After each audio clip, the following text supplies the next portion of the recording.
Pinuntahan mo raw yung kidnapper na witness namin laban kay Moira? Bakit? Bawal ba? Well, for your information, kumuha ng bigating lawyer yung kidnapper. Nakarating nga dito kay Giselle ang ginawa ni Carlos Benitez sa pagbisita dito sa kidnappers na yun nga ay panglaban nila ni Giselle dito kay Moira.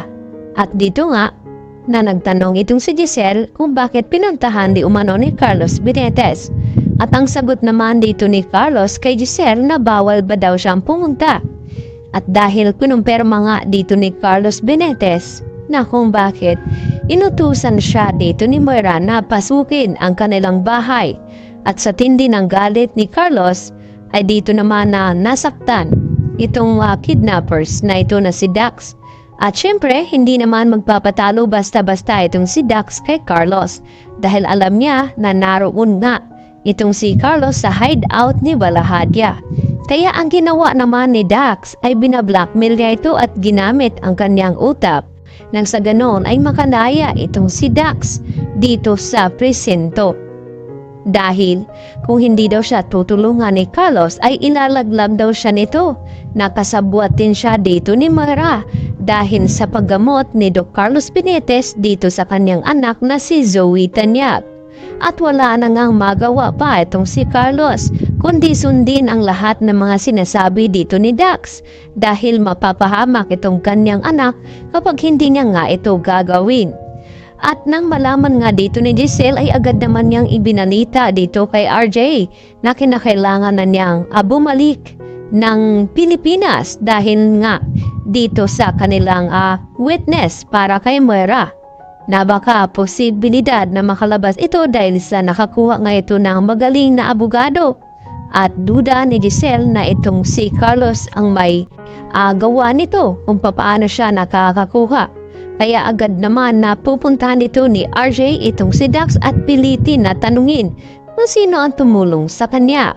At wala namang magagawa itong si Dax kundi aminin din dito kay RJ dahil sa ipinangako nito na kapag magsalita itong si Dax laban sa mga kasabwat nito maliban kay Moira ay sisiguraduhin dito ni RJ na makakalabas itong si Dax. Kunwari, yun nga ay nagsalita na kasabwat nga nila di umano itong si Carlos.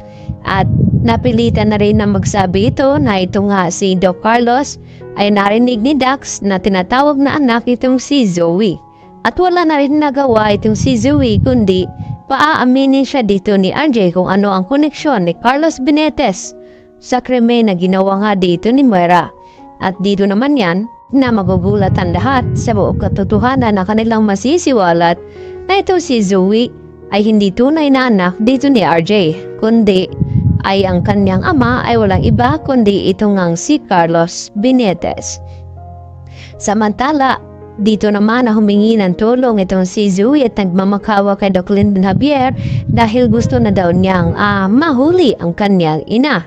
Kaya wag daw niya munang sabihin dito kay RJ ang kanyang plano dahil baka makaalarma daw itong si Moira na tumawag nga si Moira kay Zoe na nakahanda na daw itong kanyang mga papeles ay pwede na daw siyang umalis.